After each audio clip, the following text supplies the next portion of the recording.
You're watching live now. I'm Austin Westfall. We're getting some breaking news in. We're hearing that the Supreme Court is granting the Trump administration's emergency appeal to temporarily block a court order to fully fund SNAP food aid payments during the government shutdown.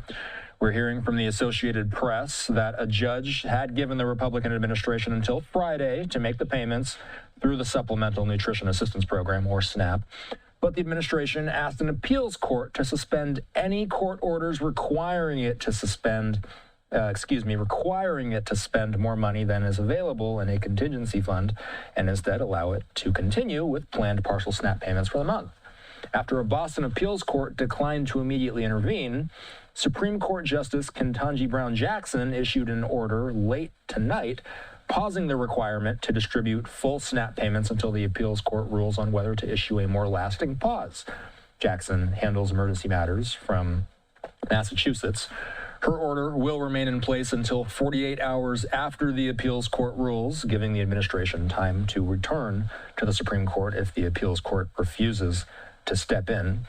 The food program does serve about 1 in 8 Americans, mostly with lower incomes. Officials in more than half dozen states have confirmed that some SNAP recipients already were issued full November payments on Friday. But Jackson's order could prevent other states from initiating the payments.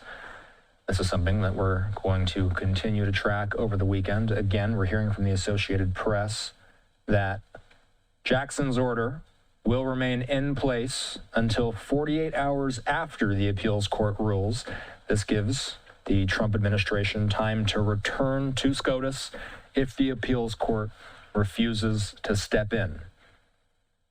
The AP, by the way, saying that the court has been wrangling prolonged weeks of uncertainty for Americans with lower incomes.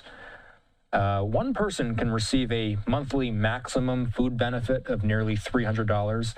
A family of 4 can get up to nearly $1,000, although many receive less than that under a formula that takes into consideration their income. For some SNAP participants, a lot remains unclear. So we'll continue to report on this as the weekend progresses and as we head into early next week.